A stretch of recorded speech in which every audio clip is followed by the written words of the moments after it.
Hello one and all. This is my recap interview of Soma Spider So What? Volume 14.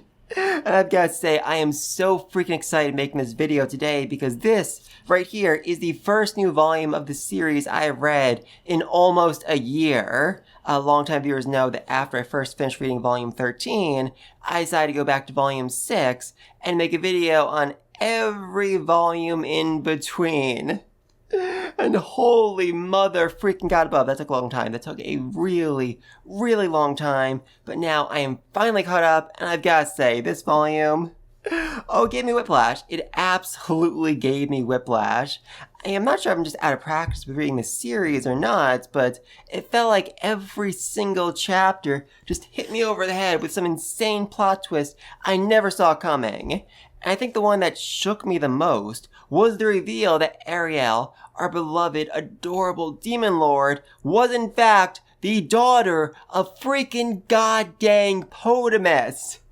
Holy mother of God above. I did not see that coming. I seriously not see that coming. I mean, she hates him. She absolutely hates him. But I always assumed that was more of just, because he did awful things to the world, the goddess, just to people in general. But, it does make a lot more sense for this to be more personal. She is actually hurt by what he's doing and feels maybe even a little bit guilty over the sins of her father. I can certainly see that. But anyway, though, her being Potimas' daughter is the reason why she feels like she needs to kill him herself. She feels like it's her duty as a child to put him down, to end his reign of terror. But when she actually does it, she's left with this very strange mix of emotions that she can't really put into words. Though, I feel like I may be able to relate a little bit here because, I actually lost my father about 3 weeks ago. I mean, obviously he wasn't as bad as Potimas, and obviously I didn't kill him. I swear, I didn't. But, we had a very rocky relationship, and now that he's gone, I feel a lot of things. I feel a lot of emotions, but I think the one that's just really hitting me hardest is anger. I'm angry that he couldn't be the father I wanted him to be, and I think Ariel might be feeling that as well. She wanted her father to see her. She wanted her father to acknowledge her. I mean, she goes to absolutely insane lengths this volume to stop Potimas herself, cutting off decades of her own life, even though White could have easily, handled it herself because she wants to prove herself to her father. She wants to be seen. She wanted to show him that she was not a failed experiment. Though I think this should have been obvious to Potimas for a very long time because Ariel was a success. She was what Potimas always wanted to become. She is immortal, at least physically. And that's what Potimas always wanted. That's the reason why he's done all of this. He wants to be immortal. He no longer wants to live in fear of death. So he plans to conquer it. And this is, quite frankly, the first thing I've ever agreed with Potimas about. I mean, given the very nature of the series, I kind of expected some, huge reveal that Potimas was a good guy trying to protect someone or something he truly did care about. But no, he was just a dude who really didn't want to die, and I can absolutely respect that. And I'd be fully willing to look the other way and forgive a few, atrocities if it let him reach his goal. But my problem with Potimas is that he is completely and utterly inefficient. There's no guarantee at all in anything he does. Even his big crime, releasing the secrets of MA energy to the world, the act that literally doomed the planet, was done almost entirely for the incredibly slim chance that somebody out there could figure out immortality using MA energy. Even though Potimas, who thinks of himself as the smartest person in the entire world, and he probably is, had failed to do so. So yeah, he had no real hope this plan worked out, but he still doomed the planet to do it, with him even saying, "Why should I bother with a pitiful planet that cannot even grant one person eternal life?" Holy mother of God above, Potimas sucks. Potimas absolutely freaking sucks. But anyway, though, this insane immortality plan is also the reason why Ariel exists. She and a bunch of other kids, who were later classified as chimeras, were all created by Potimas in one way or another. Some were orphans who were experimented on, others were his own children who were experimented on, and as for Ariel, she was likely grown in a beaker as no mother could survive the poison that her body naturally produces, a result of her being part spider.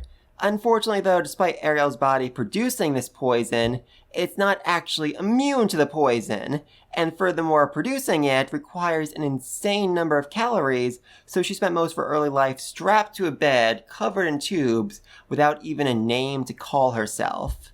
Until she was rescued by the goddess Sariella herself. Huzzah! And after Sariella introduced herself, saying, "Hi, I'm Sariella," Ariel tried to repeat her name. And Sariella misheard that and said, "Oh, your name is Ariel. That's so close to my name. How funny." And Ariel was perfectly fine with this because it was a name given to her by Sariel, by her one true mother. Huzzah! Though, speaking of the goddess Sariel, I don't think Sariel is technically a god. I mean, she's been referred to as a goddess for literally this entire freaking series, but, I mean, she's godlike, but she's actually an angel, or more accurately, a lost angel. I know there are many creatures out there who are, gods and nothing else. I mean, most of the dragons, most of the true dragons are gods, but it's specifically said here that angels are born to fight and kill gods. Where exactly they come from is a bit unclear, even to them, but their mannerisms seem very robotic, and it is speculated they were built by some advanced race or by the universe itself as a way of killing the gods who are simply too powerful. So yeah, that's interesting. But anyway, though, as for Sariel, she was sent on a mission eons ago to protect this planet, which she seemingly did, and her angel programming should have given her a new mission once that was done, but it didn't. So she became lost, and decided to stick around and keep protecting this planet, and eventually humanity itself. Huzzah! And this is also the reason why the dragons, who live on this planet, haven't actually conquered it yet. They know they can't beat Sariel, so they just leave humanity alone. They figure sooner or later they'll be able to win over Sariel, get her to join their side, and then they'll conquer the planet. Yeah, it turns out dragons are a multi-planet species. There are dragons on a whole bunch of other planets out there, and most of those planets have been conquered by the dragons. In fact, this planet, the planet where this entire series is taking place, is described basically as being the boonies, some far-off planet that nobody actually cares about. Oh, I love that. I freaking love that. But even though the dragons haven't actually conquered the planet yet, everybody knows not to mess with the freaking dragons because they can easily wipe an entire country off the map. And so Potimas decides to kidnap a recently hatched dragon and use its cells to create chimeras, like Ariel. In fact, Ariel is part true dragon. Very interesting. But this, just royally ticks off the dragons, and so Black was sent to make sure nothing happened to the kid while humans rescued him, because there's a weird rule like, oh, human matters need to be handled by humans. Whatever. Unfortunately, though, Black at this point was young and very much temperamental, so when some street punks decided to harass him, he decided to murder every last one of them, or at least he tried to, and said he was stopped by the great goddess Sariel, who absolutely kicked his butt. And yes, this is how he first met Sariel, the goddess he would one day fall in love with. Of course, it wasn't actually love at first sight. Few love stories start with one person getting beaten up. I mean, I hope that's the case. That would be a very unhealthy relationship. Concerning. Regardless, though, this made Black curious, so he decided to investigate Sariella, and he found out that even though she'd been protecting humanity since literally ancient times, since before the written word, very few people actually knew her true identity. To the rest of the world, she was the founder of the Sariella Foundation, this insanely massive organization founded by Fodway, the demon lord of the business world. He'll be important in a second. And this organization did a bit of everything. They helped people all over the world. But Sariella never acted directly. She raised money to find cures for diseases that her god powers could already cure. She could have saved so many more lives than she did, but she didn't. Instead, she preferred to let humans figure things out on their own, a decision that Black found to be utterly infuriating and just so inefficient. So he went to complain by screaming at her in the middle of a crowded hospital hallway, at which point she suggested that he seek mental health treatment elsewhere, and Fodway, our beloved demon lord of the business world, then stepped up and ran freaking circles around Black, utterly slaughtering him in a battle of words and calling him a stalker, even though he knew he was insulting a freaking dragon. Oh, I love this man. I freaking love this man. I mean, seriously, Fodway is utterly terrifying. And despite all of this, he ended up becoming a good friend to Black for many decades after this. A rather surprising fact considering he was already pretty old when he first met Black. But fortunately, or perhaps unfortunately, he became a vampire shortly afterwards. And if you're wondering how this happened, I think the answer is pretty obvious. It was good old Potimas. Yeah, Potimas sucks. He really, really sucks. And while still being fully mortal, he managed to figure out conjuring well enough to create a vampire virus, though this is partly because vampires already exist. Kinda. It's explained that vampires, like dragons and angels, are, known throughout the collective unconscious, allowing them to be common knowledge even in worlds where they don't currently exist. Very interesting. But unfortunately, Potimas hadn't quite yet mastered conjuring, so his virus was incomplete, and the vampires all fully lost their minds shortly after turning, except for good old Fodway. He survived the experience with his mind intact, perhaps out of, stubbornness and spite. But unfortunately, he was still a vampire, and they had no idea when/if he'd lose his mind, so they stuck him in basically an isolation ward for the rest of his life. Or, that was the plan at least, but then after the system was first created, he managed to get out and actually thrive within the system. In fact, he's still spoken about in legend today. And I'm also going to guess that this dude was the Mist Shadow from last volume, one of the original 14 rulers. And given that his nickname was already Demon Lord, I'm also going to assume that he eventually became a Demon Lord. Maybe the first Demon Lord. Fascinating.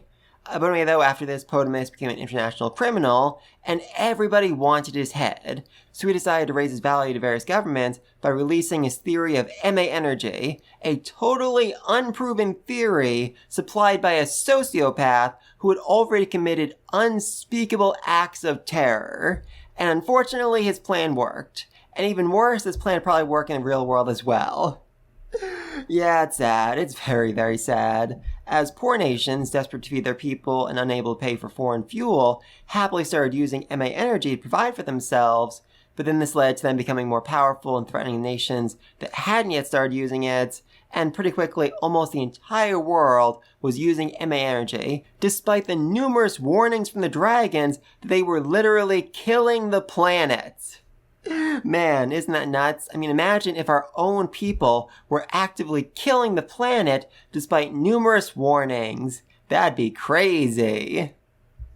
Oh, and to make matters worse, Potimas then dropped another bombshell. Basically, if you inject somebody with an insane amount of MA energy, you can actually forcibly evolve them into a new species separate from humanity, with stronger bodies and a longer lifespan. They still weren't immortal, but it was a good first step. Unfortunately, though, because this process required so much MA energy, it was only available to the rich minority. And, does that sound familiar to anybody else? Species separate from humanity who are smaller in number, but live longer lives and have higher stats? They're the demons, baby! In fact, Dustin coined that term to describe them, as he considered them to be the enemy of humanity. And, let's talk about our favorite pontiff. Now, given how penitent he's been since we first met him, I kind of assumed he played some sort of major role in all of this. Maybe he was an early backer of MA Energy, or he was one of Potimas' early investors, or stabbed the goddess himself. Nope, he was just a good man and a fourth-generation president. You heard me right. His father, grandfather, and great-grandfather were all presidents before him. How on God's green earth do you have a four-generation presidency? How popular must each of his, father, grandfather, great-grandfather be for him to still become president after them? Oh, that's insane. But regardless, he was in fact very much against MA Energy and against trusting Potimas, decisions that led to nearly constant protests against him. But when people eventually realized the truth, he was dubbed a sage for his wise thinking. And because his country never used MA Energy, they were mostly spared from the dragon's rage, making him the unofficial leader of humanity. But that's not for a bit. First, I need to talk about the orphanage. Now, like I said, Sariella ran a huge multinational charity organization, and that organization very much wanted to use MA Energy to cure diseases, so they kinda kicked her out, more or less, from her own company. Oh, they suck. They so suck. at which point she decided to invest her time in Ariel, her fellow chimeras, and the orphanage where they were all raised.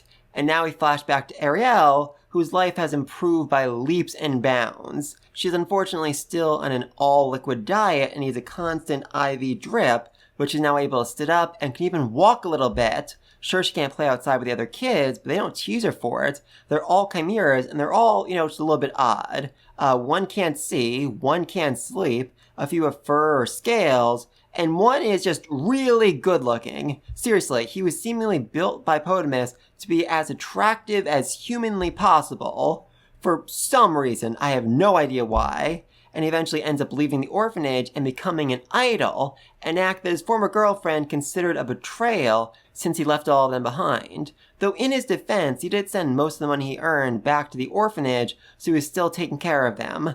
Honestly, the girlfriend was probably just angry because she couldn't actually leave. Her body was covered in scales, and while her fellow orphans were understanding, the rest of the world was understandably not, leading to quite a bit of bullying whenever they left the orphanage. And thus time moved on, but Ariel didn't get any stronger or any bigger. She wasn't necessarily dying, but she knew her constitution was weak and that she probably wouldn't live a very long life. But unlike her father, who fled death at every possible turn, she accepted the inevitable and only wished to embroider a handkerchief for everyone at the orphanage before she passed, something for them to remember her with. Oh, and there's also this absolutely great scene where Black visits to spend time with Sariella, even though he is utterly incapable of admitting his feelings, and she is utterly incapable of recognizing his feelings. Oh, they are a match made in heaven, so he just claims that he's there to check on the kids. Though that wasn't necessarily a total lie, he brought sweets for the orphans, and even got Ariel some soft gelatins since he knew she couldn't eat solids. Oh, that was adorable. That was so freaking adorable. I love it. And Ariel very much appreciates this, so she offers to make him a handkerchief as well, once she's finished making one for everyone else. But she never did get a chance to make one, and now she really wants to. She decides that, once this war is over, she'll make her handkerchief just for him. And this is, quite frankly, one of the biggest death flags I have ever seen. It's like she's trying to die here. Seriously, Ariel, be better. Don't wave these flags around like that.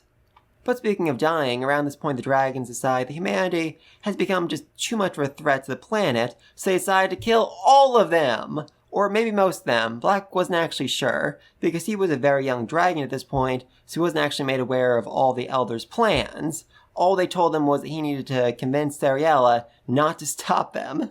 An absolutely insane order that he had no chance of accomplishing. Though the dragons either just didn't understand this, or they were just hoping he'd buy enough time for them to wipe out humanity. Regardless, though, it doesn't work, and Sariella goes off to fight the dragons.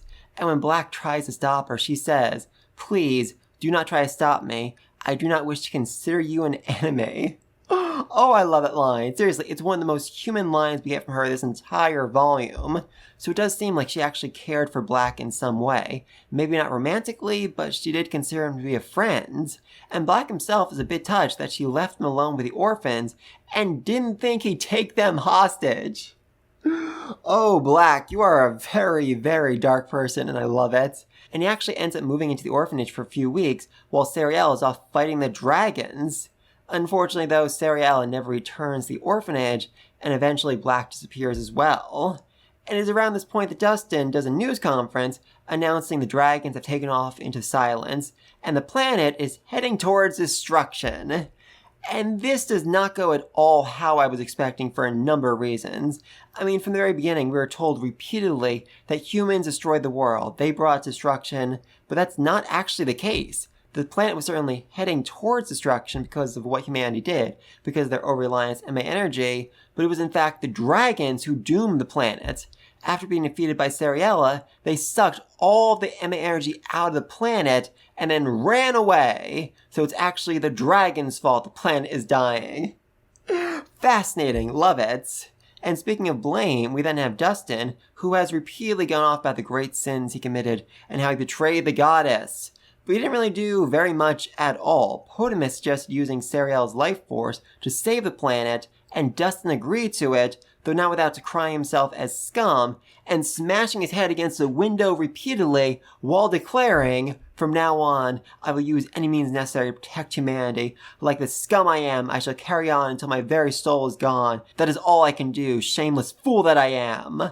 a declaration of such heartfelt emotion that it led to his ministers declaring, "We will follow you to the depths of hell."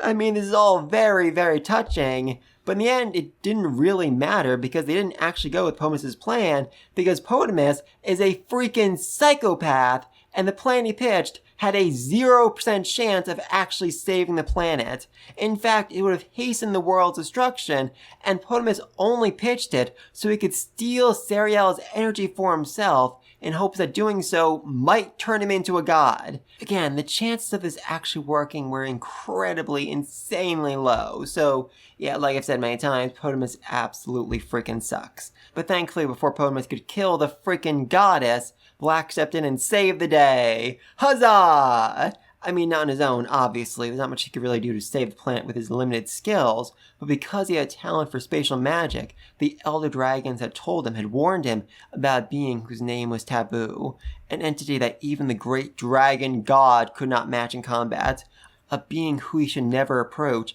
and whose lands he should never tread upon. D.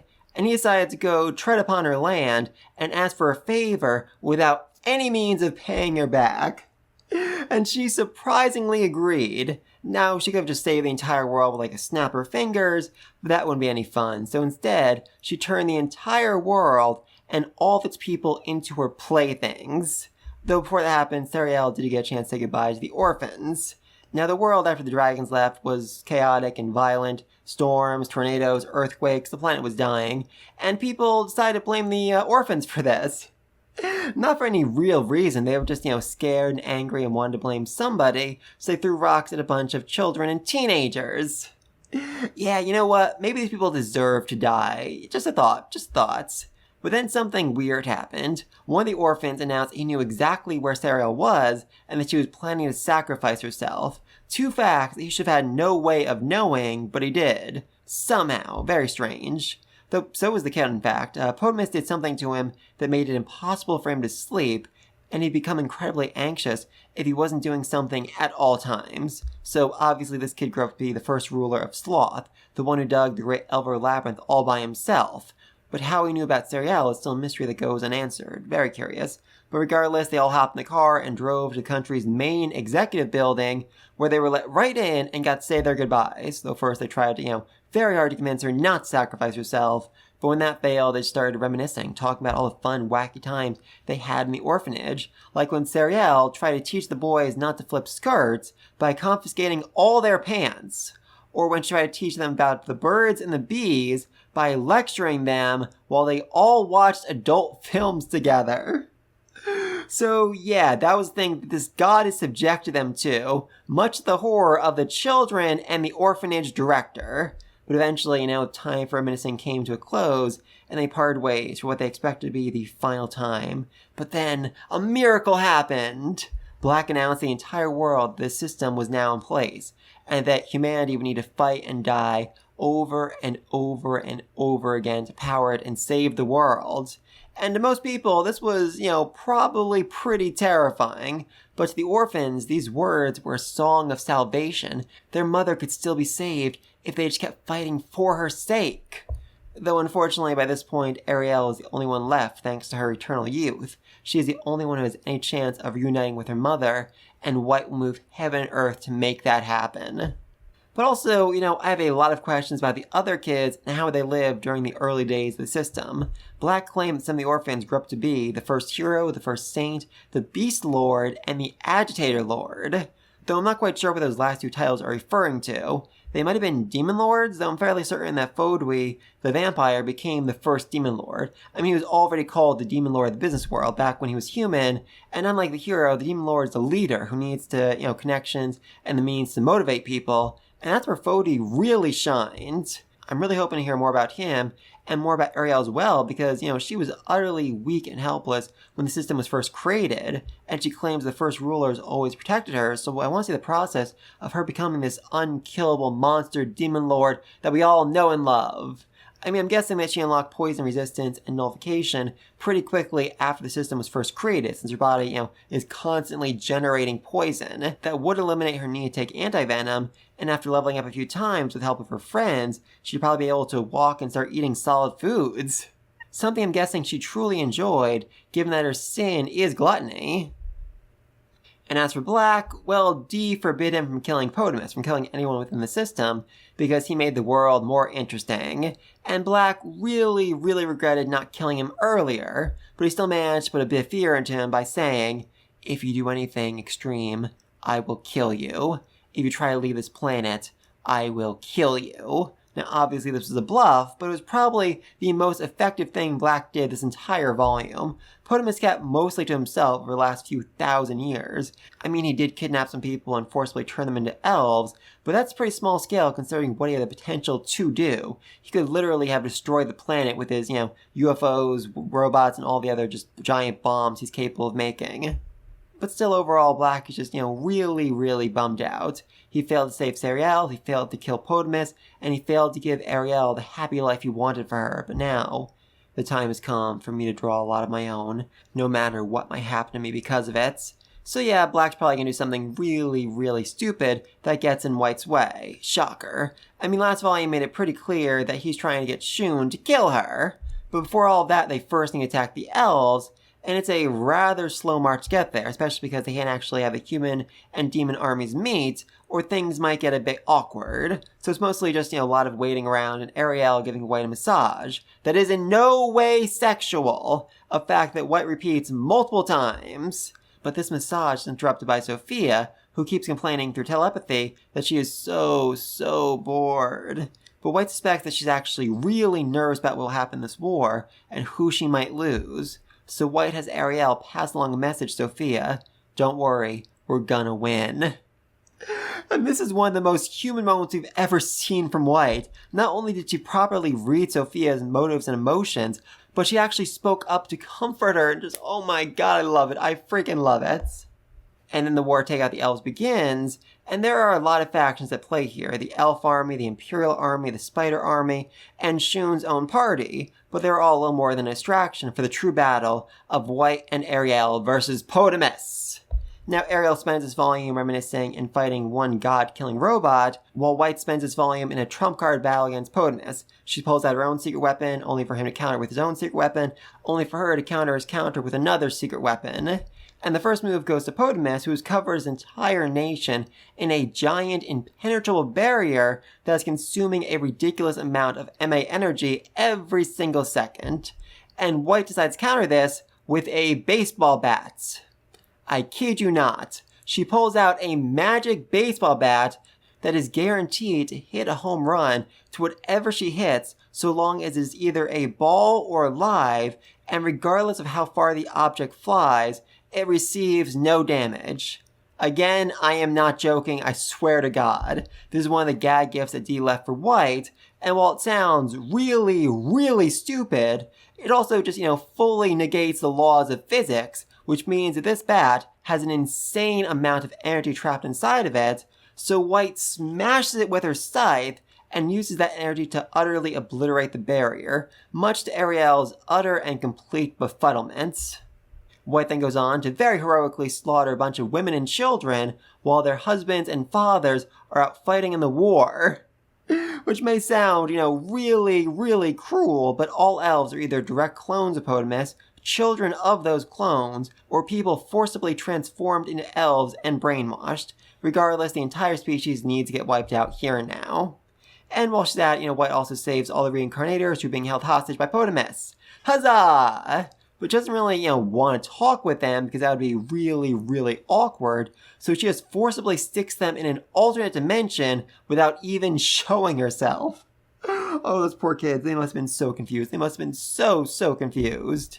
And this whole thing actually goes way easier than I was expecting. I mean, Potimas didn't even try threatening the kids and just left them completely unguarded. Very weird. But now it's Potimas' turn to play, and he brings out 10,000 robots, each of whom has stats around 5,000, making them a force that could easily wipe out the entire freaking planet. But White counters this by bringing out 10,000 of her battle clones, each of which have stats around 10,000. But then Potimas counters her counter by bringing out the Glorias, robots that can take out even a high-ranking dragon, giving them stats around 20,000, and there are over 1,000 of them. Oh, and let's not forget, they all are covered in anti-technique barriers, so White's magic is almost completely useless against them. Yay! So White decides to get serious. She pulls out meteors, and I do mean that quite literally. She collected a bunch of durable monster bits, dropped them from space, caught them, stored them in another dimension, and has kept them falling indefinitely in a vacuum ever since. Meaning all she needs to do to fire a literal meteor at her opponents is open up a portal. And this technique is insanely effective. It hits with so much force that it literally flies through the robot, hits the robot behind that robot, flies through that, hits the robot behind the second robot, and then keeps flying in that direction. Holy mother of God, this is deadly. This is so deadly. And White has more than 10,000 of these things stored in other dimensions, so yeah, the Glorias are very easily neutralized. But then it is once again Potimas' turn, and he pulls out a giant 30-foot robotic sea urchin that manages to kill a queen Pterodactyl. And what's worse, meteor attacks don't even work on it because it has a 2-layer barrier. One blocks magic, and the other blocks physical attacks. Oh boy. And this forces White to get even more serious and pull out her actual trump card, Gluttonous Evil Eye, a new technique inspired by Ariel's gluttony skill, which absorbs the energy of anything she sees, and this very easily sucks up the power of both barriers and sends the sea urchin crashing to the ground, where it self-destructs.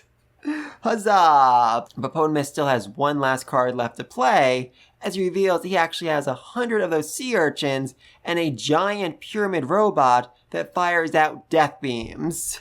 And White takes a minute here to apologize to people of this world because she has mad at them for a very long time for failing to gather the energy they need to save the goddess. But now she realized it was all Potimas' fault. The world could have been saved twice over, maybe 3 times over, if he hadn't wasted so much energy on these freaking stupid robots. And now that White's mad, she decides to stop holding back. She pulls out her final move, her ultimate trump card, the thing she was planning to use against Black, the thing she thinks could actually kill Black. She summons all 1 million of her clones, places them in a separate dimension so they can't be hurt, and has all of them activate Gluttonous Evil Eye in all 8 of their eyes, meaning 8 million Gluttonous Evil Eyes are activated all at once, and Potimas' ultimate weapons are reduced to nothing more than scrap metal in just a few brief minutes.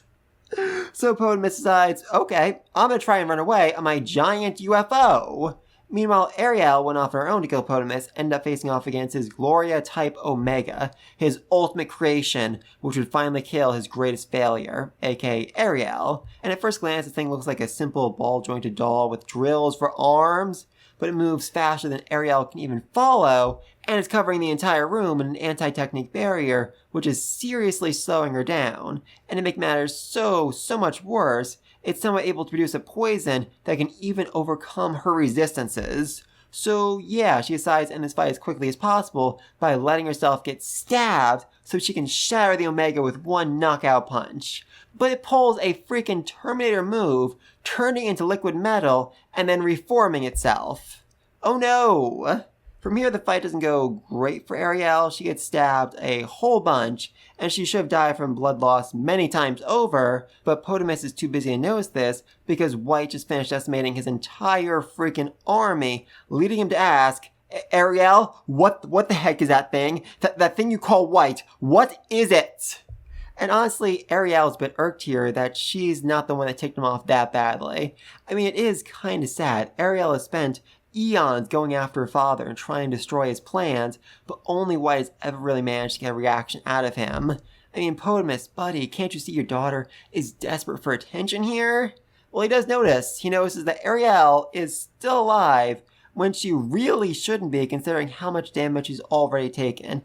And Potimas has to wonder if Ariel has also become a god. She hasn't, but I do think she was tempted to say yes just to really mess with him.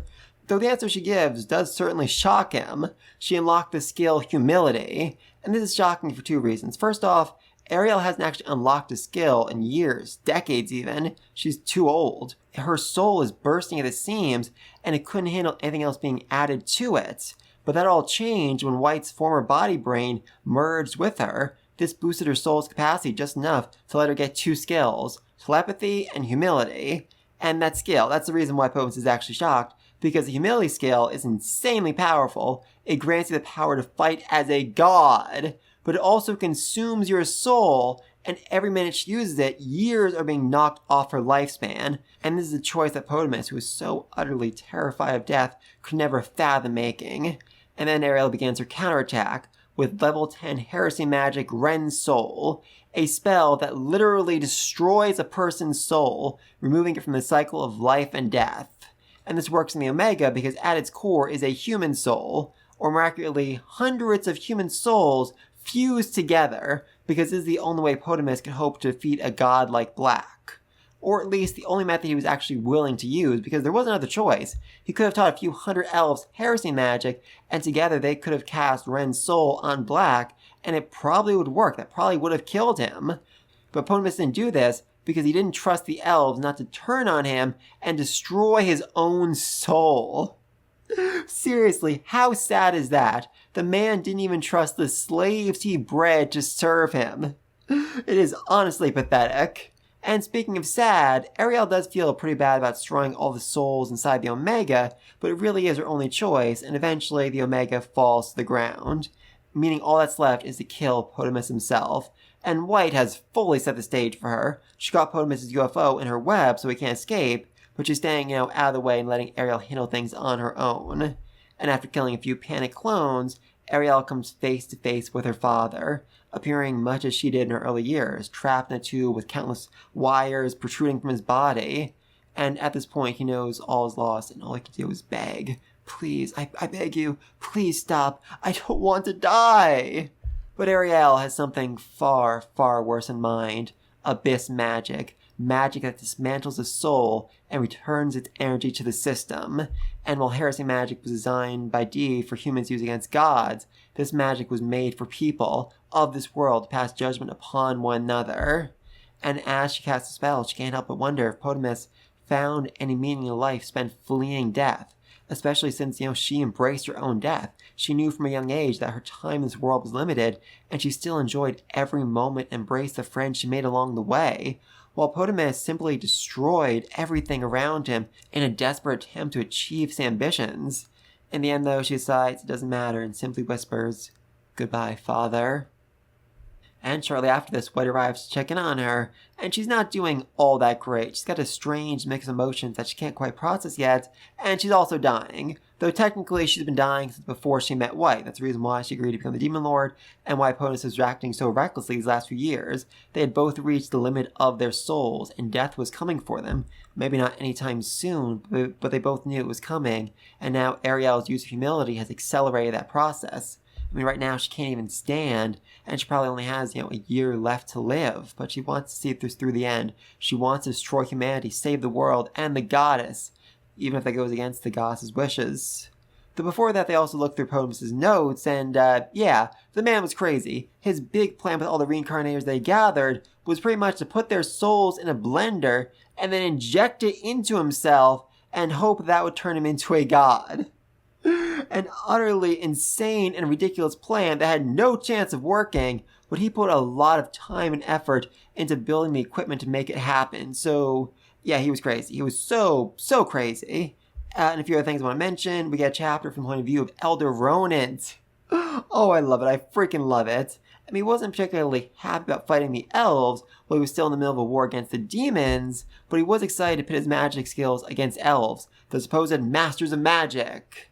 Unfortunately, though, they end up disappointing him. Their magic skills were exceptional, but in the last few years, Ronan revolutionized magical warfare, and they hadn't adopted it yet, so it was a very easy win for him. At least until he came across a robot, and when he realized, hey, I can't appraise this thing, he very quickly started to panic and told all the soldiers to run away as quickly as possible. And the robot killed a lot of them before they could. And Ronan himself almost died trying to slow it down, at which point the puppet spiders arrived, saved his life, and called him a loser, a geezer, and a loogie, which just seriously fired him up enough that he managed to take a few robots on his own, and the puppet spiders applauded him. Before a bunch more robots showed up and they all decided to fight together in one of the strangest tag teams I have ever seen, and I freaking love it. And we also get a brief reunion mention in this volume between Wrath and Shinobu, the reincarnated ninja working for the Word of God religion. Turns out he and Wrath were friends back in Japan, and they reconnected while Wrath was meeting with the Pontiff, which is a scene I so badly want to see in a flashback, seriously. Regardless, though, Wrath gave him the exploding sword that he used to take out the teleportation circles as a gift. Oh, wasn't that sweet of him? And then finally, we have White's reunion with her classmates. And I was so excited for this scene, and honestly, it was a bit disappointing. I mean, it's been nearly 10 freaking volumes since we left on this cliffhanger, and what we got was good, but far too brief. So, I mean, I do get it, they're in the middle of a war, and White didn't really have time to chat. Hopefully Volume 15 gives some time to talk everything out over a nice cup of tea. But for now, though, Shun is on the ground in agony, and White thinks Vampy did something to him. Thankfully, Wrath managed to step in and quite concisely explain the situation to White, at which point she realizes that Shun must have maxed out his taboo skill, so this is all kind of her fault. On the bright side, though, this kept Black from trying to use Shun to kill her, so, that worked out well. Huzzah! And for now, White decides to remove the spider from Hugo's brain and to let him, go do whatever he wants. She also wonders if Vampy is running low on calcium since she stopped eating bones, and says hello to Miss Oka, an act that shocks Vampy and Wrath since White almost never speaks. White also just, fully outright lies and says, yes, I am indeed Hiro Wakaba, simply because it'd be way too complicated to explain, okay, so the real Hiro Wakaba is actually an evil god named D, and she didn't want her, co-workers to find out she was skipping out on work, so she picked a spider that was in the classroom, the spider you, Miss Oka, were taking care of, and just, implanted that spider with all the memories of Hiro Wakaba to make the gods think that was actually the real Hiro Wakaba, and I am that spider. Hi. Yeah, that would take a very long time to explain, and apparently there's something she hasn't even told Ariel yet, which is fascinating. So anyway, though, Wrath then forces Kanata and the others to surrender by saying, don't tell me you're standing here without being prepared to die or to lose someone. I would hate to think that my former friend is such an idiot, while unleashing such an overwhelming amount of intimidation that all the nearby soldiers stop fighting to look at him. Oh, I love Wrath. I freaking love him. But anyway, though, then before darting back off to the war, White tells Miss Oka, your skill can't attack me as I am now, an act that further shocks Wrath and Vampy since White is still talking, and further shocks Miss Oka since none of her students are supposed to know about her student roster skill, and they certainly shouldn't know what's on it. And, like I said, I'm really hoping this leads to a longer conversation in Volume 15. I know White doesn't like to talk very much, but she seriously needs to make an exception here. She needs to explain every detail of this world clearly and concisely to Miss Oka and Shun so they stop trying to get in her way. And she should probably also tell them that Hyrance is a god in disguise. That feels like something they should know about before Black tries to trick them again, just saying. But please let me know what you think down below. What do you think of this volume? What do you think of the Chimeras? It certainly seems like we're getting hints at their larger story in the early days of the system, but I think there's only like 2 volumes in the series left, so not really sure how much of their story we'll actually get to see, but I'll remain eternally hopeful. And until next time, peace!